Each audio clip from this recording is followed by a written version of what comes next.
Welcome to The Elephant in the Org, presented by the Fearless People Experience. Do you know those things in the workplace that make work suck, but remain unchanged? Well, those are the elephants we're here to talk about. We believe that these topics can and should be addressed with common sense, courage, and compassion. We may not have all the answers, and we're definitely not always going to be right. But we're here to build a better people experience. We got to start somewhere. Let's go. Hi, and welcome back to The Elephant in the Org. My name is Marion Anderson, and as always, joined in this episode with my co-hosts, Danny Cacha and Cacha. This week's episode, titled With Hire Today, Gone Tomorrow, Navigating the Disposable Work Era, came on the back of us reading a Forbes article by Ann Kowalsmith, titled 3 Reasons Why This Season's Layoffs May Destroy the Future of Work.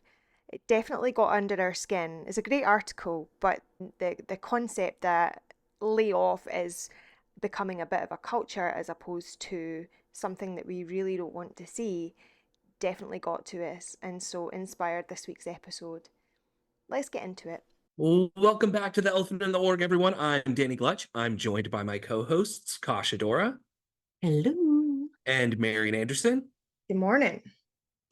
And today's special elephant is the layoff culture. And it's sad that it's an actual cultural thing. It's like, oh, what about our pizza party culture or our golfing culture? No, nothing fun.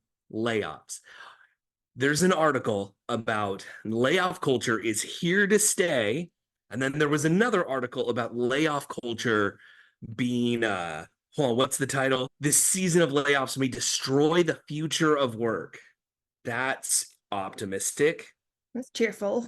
Yeah. Forbes coming in with the big punches. I feel like we just need to talk about that. Is the future of work destroyed, and is layoff culture here to stay? Probably. Well, it's like fashion, right? Everything comes in cycles. You know, for a lot of the time, we look at double denim and we think, good grief, what were you thinking? But weirdly enough, I'm seeing this season double denim coming back in. So it could be a faux pas one year and, de rigueur the next. This scares me in a way because it completely erodes, well, everything, but psychological safety, trust, all of that. I mean, that just goes without saying. But there's a bit of me that's like, what if though? What if this leads to some form of positive transformation? Hear me out, and I'm still probably thinking this through my head myself, but we've been listening to financial experts tell us for the last however many years that diversifying your portfolio is important, or having secondary income is important, right? And so I wonder if the model of fractional actually could almost help people have more consistency over their jobs, basically, in terms of if the layoff culture does become more of a universal thing, which is abhorrent, but if it does the having fractional mean that you're not having all your eggs in one basket, so to speak? Do you know what I mean? I do. I think it kind of depends on where you are in your career, though. Of course. Right? Like if you're young and you're either just out of college, or maybe you're in the workforce before entering college, and there are layoffs, well, now you're just rebuilding your life over and over again. Mm-hmm. And that can also be a cycle, right? Because unfortunately, employers have bias when they see lots of job movement. They have bias when they see maybe 4 career moves on someone's resume. Unfortunately, right, we know bias does exist, but I also completely agree with you, Marion, that this trend, right, we all talk about how humans are people, not resources. And this layoff culture is really using that phrase human capital in an ugly way. Absolutely. Because in order to keep stocks up and help shareholders, they're companies are affecting thousands of people. What was it like last year? I don't remember the exact number, but I feel like it was like just in the tech industry alone, there were over 200,000 layoffs or something like people laid off. Yeah. And like not that's a lot of people to go into fractional. So I think it'll help for some, but I don't, I think companies need to treat people like people a bit more. 100%. Because it used to be a black mark, right, on a CEO's record. Like Yeah. back, like I remember like being in school and learning about business and like what the concept of layoffs was. And it was like, oh, the cases in our textbooks at the time where CEOs got voted off by the board if they had a layoff. Yeah. Yeah. It's a PR disaster. And I mean it still is, but I don't want to turn this into a political conversation because this isn't definitely not what we're about. But I keep hearing that unemployment is the lowest it's been in a long time. I watched some news coverage yesterday. It's under 4%. I'm scratching my head at that because so many layoffs, low unemployment. Where are they all going? Like, Well, I mean, Marion, understand. this brings you back to the fractional stuff. It's you're not unemployed if you're working Lyft or Uber Eats part-time Yeah, it's true. to fill in the gaps. And It's true. I was already not making enough money in my 9 to 5 job because cost of living is what it is. So I Yeah. was, I literally was, teaching at a university full-time, running a program and working Lyft on the weekends, like 20 hours because I needed to make money. Yeah. And everyone kind of jokes like, "Oh, is the Lyft all you do when they get in, or do you do something else?" Yeah, I teach at the university. Yeah. Like, and so if I were to get laid off, it's, "Oh no, I'm not unemployed. I'm this other thing." And Mhm. it's almost like this like these experts that you mentioned before who are talking about diversifying your portfolio as far as an income earner, to be more resilient, yada yada, like have all these fractional things lined up, be your own marketing team, be your own biz dev team, like all these other things other than just doing a job and making that be enough to like afford a house and college for your kids and all that stuff and vacations and a boat. Do you know people used to buy boats? Anyways, like it's almost like those experts are kind of in it to look at certain numbers like, oh hey, unemployment's down, economy's good, things are good, and it's not.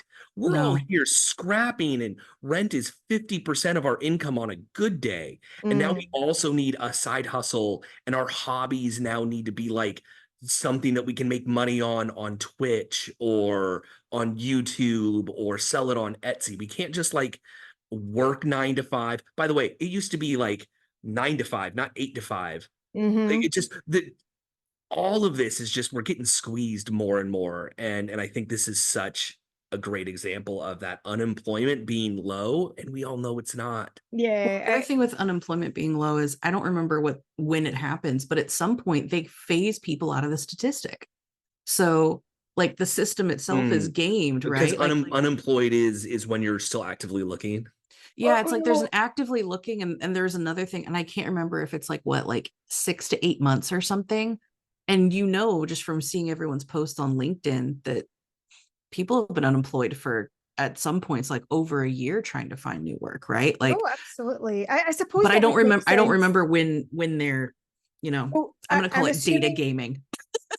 I'm assuming the data that they're referring to are those drawing unemployment. So I suppose when that runs out until the next cycle, because I think it comes back, if I understand correctly, when you start your next year or whatever. But maybe it's that. I don't know. If anyone's listening to this and knows the answer, please tell us and let Yes, us know. please Just educate Elephant us. at We're open for education. yes, elephant Yeah. at thefearlesspx.com for all of our labor lawyers. Yeah, but I am scratching my head because all of these layoffs, you just have to open up LinkedIn and it's a sea of green banners open to work. And I read a post the other day that someone was reaching out to the network for the third time in 2 years that they've been laid off. Oh, Yep. Yeah, I think I saw that same post. Yeah. Or it would be even worse if it was a different post. It's probably, maybe, who knows? it might be. It very well might Maybe. be. But I mean, I think, God, just thinking about how people's emotional and psychological states are, and you mentioned psychological safety and trust at the very beginning of this. One of the things Forbes also calls out is how it disenfranchises those who stay, Oh, right? yeah.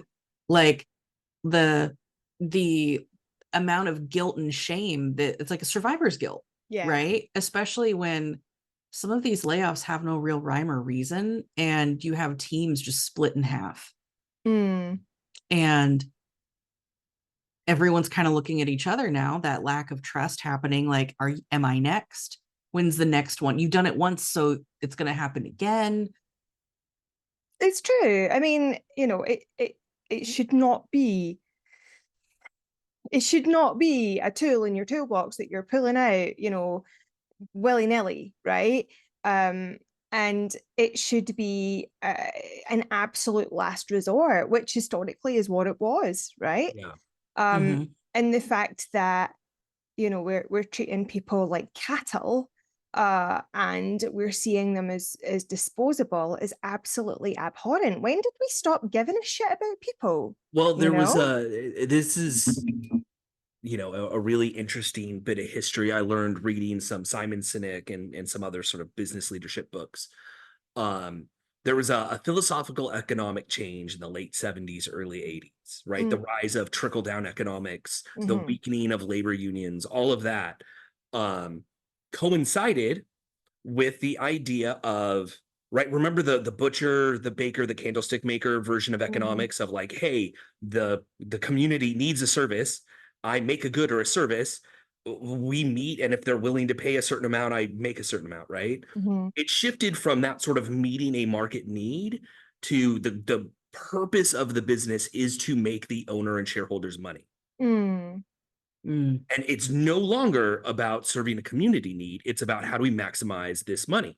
And you started to see a lot of product quality get really, really low. And it's all like, wait, we don't care about making it well. We just want to make it for as cheaply as possible. Yeah. Right. So that happened a lot in the late 70s, early 80s. And Detroit is still trying to recover from this because one of the biggest cost centers in giant air quotes, because you can't make cars without labor. And I mean, it's closer now than it ever was with robots, but the big cost center that got cut to make cars cheaper and increase profit margins was massive layoffs of the labor force. Let's just move it to Mexico. Oh, well, let's do it again. Let's move it over to the next cheapest place and the next cheapest place, right? That outsourcing of labor. That happened. That wasn't really a thing aside from like those last like ditch efforts just to save an entire company that you were mentioning earlier. That was like, again, post-industrial revolution. No one got laid off when we were all working on farms, right? You either died of famine or you had a job. Yeah. And it's so post-industrial revolution when it was like, oh my goodness, like we're really struggling. We have to do layoffs. Otherwise, just like we don't exist. Changed in, 50 years ago. That's not that long ago to we need to do layoffs. And not even we need to. We can do layoffs as a way to maximize profits. And like that's a big change. Yeah. And it's super short-sighted too, by the way, that it did not end up well for the automakers. Well, no, and actually, there's just a little paragraph here I'd love to read and kind of dissect that with you because it follows on from that. The existential and reputational risk of headcount churn is immeasurable, literally and figuratively. Following a layoff, 70% of companies struggle with talent acquisition. After all, how many people will risk working for a company that repeatedly lays off large swaths of its workforce? And counting on the remaining employees to help is a lost cause. 77% of surviving employees lose faith in the company and stop being champions. At a time when hiring is harder than ever, parenthesis, there are 12.1 million open jobs in the US right now, and the future of work is still undefined. Today's layoff epidemic is sabotaging tomorrow's performance. Oh, I like that. So, well, I don't like that, but I like the phrase sabotaging the performance because, we talk heavily about psychological safety, and psychological safety directly impacts a culture and individuals' innovative work behavior that they go through in their job on a daily basis, right? That's going to be its own episode. Innovative work behavior is a great conversation, but not today's. But the aspect of it, right? Like if your job is problem solving effectively for whatever it is that you're doing, you need a certain amount of mental headroom to think that way. Yes. You need stability. You do. And this is, I loved the phrasing because it's such a reminder that these are short-term gains that are unrelated to like company productivity. This is all about like stock buyback, shareholder value. It has nothing to do with the quality of the product. And again, it goes back to a lot of companies would rather see their stock prices increase than people buying their product or service. Because to them, that brings them more value because it brings them more capital. But it has nothing to do with what the company's actually doing, why it exists. Yeah. And when you cut off like the goal of a company from why it exists and what it like produces and the goods or services, like you've kind of lost the plot. And that's what like Tesla did. They're the most valuable auto manufacturer in the history of the world.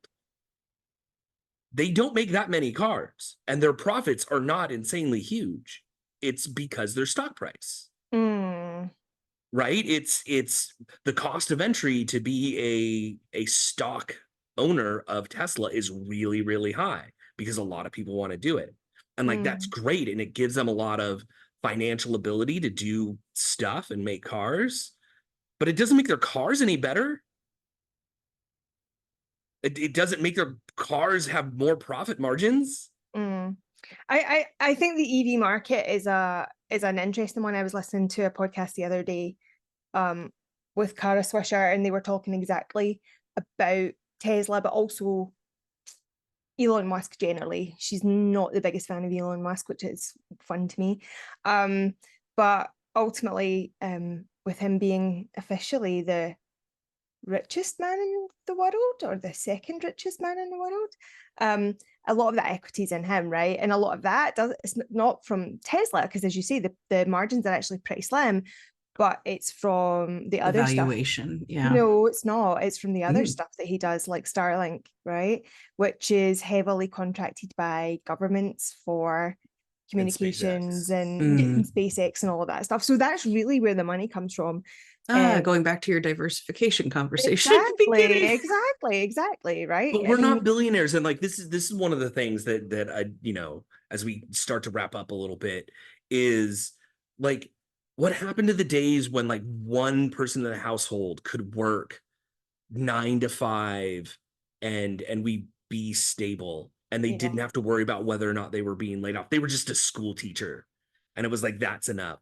Like we've gotten so far from that to now even like dual income households are terrified of their bills. Or their groceries, like because it's the overall cost of living increase, right? If they do get laid off, they're hooped, to borrow my friend Joel's, right? They're done. They're forget about it. But I think that you're right though, Danny, in that, and I think our workforce right now is feeling that sentiment really heavily because we have a big change happening in our workforce. It's like thousands of people within the baby boomer generation are leaving the workforce on a daily, weekly, monthly basis, something like that. And so there's more Gen Xers, we've got more millennials and more Gen Zers who are working in this workforce who have seen that example and are asking why it's gone. They're asking why they can't do that. And it is causing that disenfranchisement. It's causing that lack of trust. It's causing a lot of those things because they were like, well, you were able to buy a house and have it only take like 25% of your life income out of the equation. I can't even afford groceries because they used to be $75 and now it's 150. Yeah. And I think that the combination and the timing, right? Like when you think about all of this happening in a really short time frame, right? The pandemic started in 2020. We started to see the cost of the rise of living, I'm sorry, I said that backwards. The rise of the cost of living start to grow at the same time. We saw these layoffs starting to happen because during this time period, companies were experiencing massive profits. And with those massive profits came layoffs. And so I find it, and now we have say this that as feeling. if that's a logical, natural conclusion.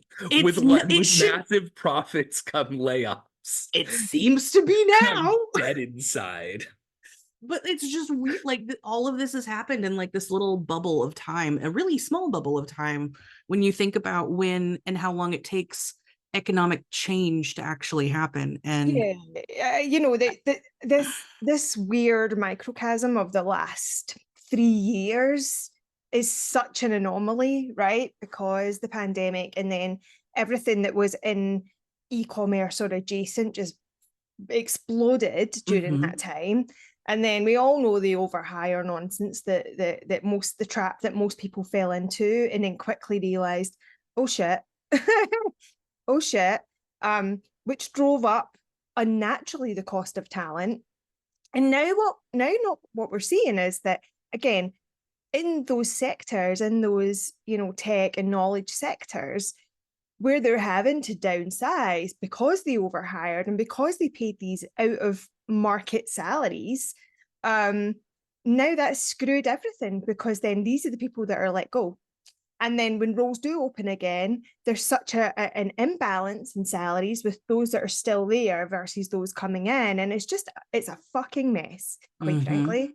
Yeah. Well, to go back to something you said, I can't, I think both of you mentioned sort of gaming, right? It's a system and it's a game, and people are just kind of playing it. And it's the easy solution to be like, oh, you know what, here, layoffs. Let's just cut off a bunch of people, right? They're seeing their employees as just resources, like a cost center. And one of the reasons, and I've been saying this for like over a decade, one of the reasons why I like labor unions is that they can change those rules of the game to where they say, you know what, you can't just go to your easiest solution. You need to earn your paycheck. C-suite people, you need to earn that paycheck a little bit, leverage those MBAs, leverage all that experience and all that money that you get paid to find a solution that isn't just, let's just lay off 10% of our whatever workforce. Like, change the rules, make it so that they have to do something a little bit more creative. Yeah, I mean, big up, you know, the auto workers union and what they achieved last year. Absolutely phenomenal. And that's after decades of the degradation of so many labor unions. 100%. Honestly, as we transition towards, like, is this a cultural thing? Is there a large impact to the future of work?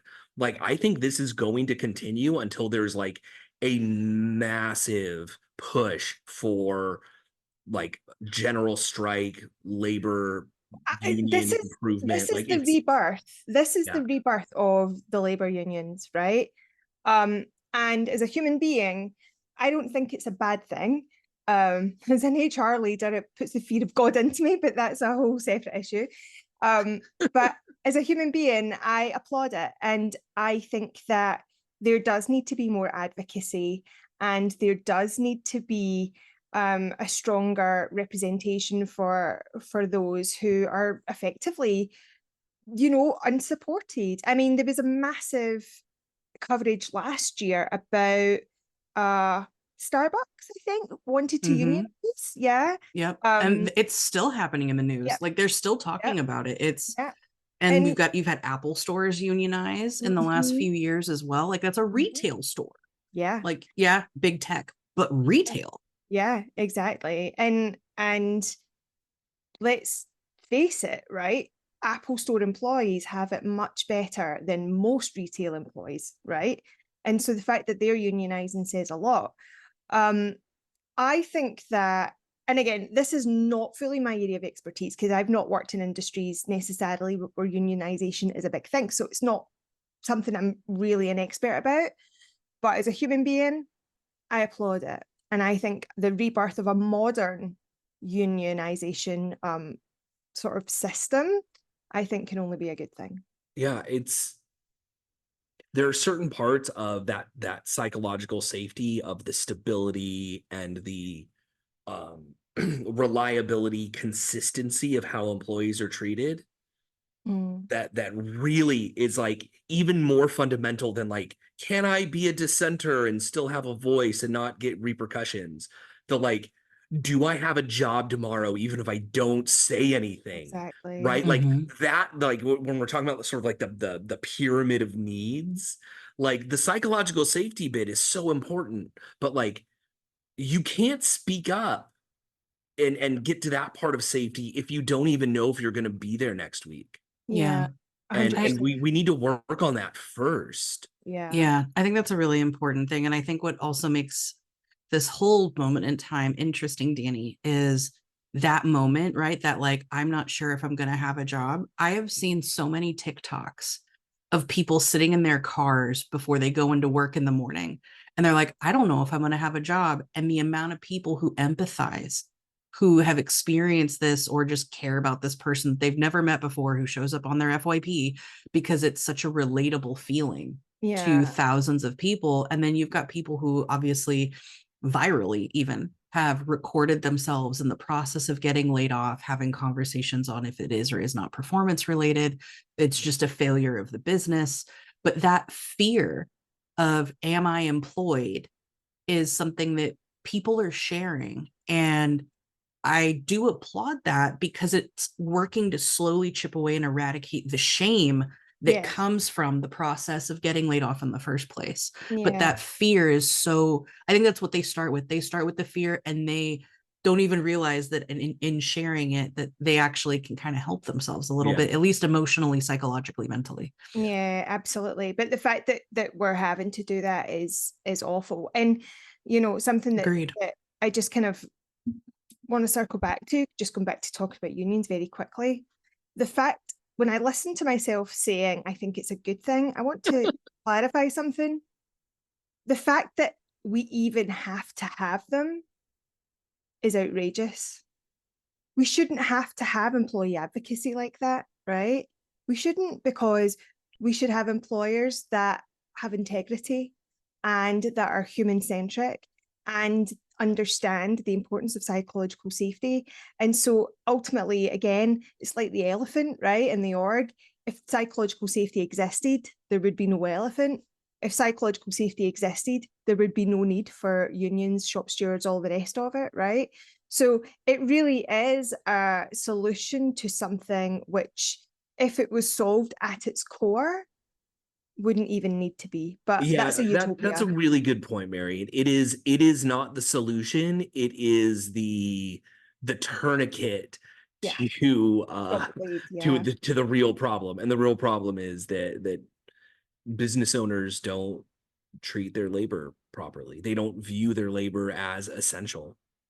Yeah. And it's only gotten worse. Yeah. And not all, right? I mean, obviously, sometimes you can be the best employer in the world, but at the end of the day, if the economy takes a turn that you can't, work around, you are going to be in situations. There's no perfect. I still would love for people to be more creative. There are stories during the pandemic and during the 2008 recession of very few companies who were really, really creative dealing with extraordinary problems. And maybe it was the economy, or maybe it was a shift in technology, right? Of like, oh, hey, we used to make flip phones. Oh no, flip phones don't exist anymore, right? There's a good way and a bad way to handle that as a business leader.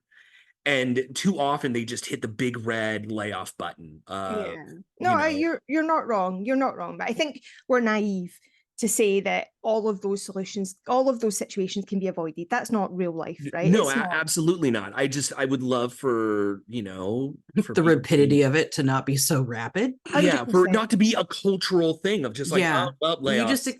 It's one of those things, right? I mean, like, we just going back to the LinkedIn aspect, how many times do you open your LinkedIn feed and it starts with, I didn't want to have to say this. It's I didn't want to literally have to every share. Yeah, Yeah. exactly. Well, going back to the accountability of the C-suite, the one thing that I would like to see more of is when, if you think of things like if there's an airplane incident, right? Like a crash or a near miss or something like that, right? Or a door opening in flight. Yeah, bolts falling out, whatever it is. There's a full investigation. There's an investigation done, like use the plane by the manufacturer, by the airline, by the airport, and by a by regulatory government. yeah, The whether it's FAA. the Yeah. FAA or in Europe, it's something different, right? But there should be a post-mortem done to understand the points of failures and the things that should be, that would be learned for the next time and put into practice, right? Yeah, no, That's I think it's a normal practice in medical and airlines and all sorts of industries, right? Why the fuck are we not doing it? I've never even heard of that idea, Marion, and it does happen. I mean, I do them, right? No, but like I think the inclusion, I think there should be a regulatory governance that comes in and does like, hey, what happened here? We get your guys's thoughts post-mortem of what happened. Here's our assessment. Well, that happens if you're a public company, and that happens if you're like, connected to the government and things like that, right? Where there's more regulatory standards. But it's not a standard across the right. Yeah. No, if you take it to a different extreme, to like a small private company, of course it doesn't happen. Right. If you've got a board, yes, hopefully they're doing it and holding you accountable. But if you're a bootstrapped, no board, no other investors, whatever, then you're running your own ship, and ultimately no one's questioning you. So I don't know. I think that we need to have more things in place to hold accountability better. Yeah, I think so too. I think that would help address some of this layoffs as a culture. Well, and I think the concept of accountability is, almost a root of this entire conversation, right? Because we're calling out the fact that a layoff culture shouldn't be a thing. Yeah, exactly. Meanwhile, I'm going to go apply for more jobs. Oh, Danny. If you have a job for Danny, you can email us at elephant@thefearlesspx.com. He's really good, by the way, so you should hire him. I'm a joy to work with. He is. He's a lot of fun. 2/3 of this podcast. Thumbs up, Danny. All right. Well, thank you all for listening. You can email us at that email I said. Please be sure to like, subscribe, give a follow, give a 5-star review. That would really help us show up in all of the podcast algorithms. We'll see you next time. Thank you, everyone.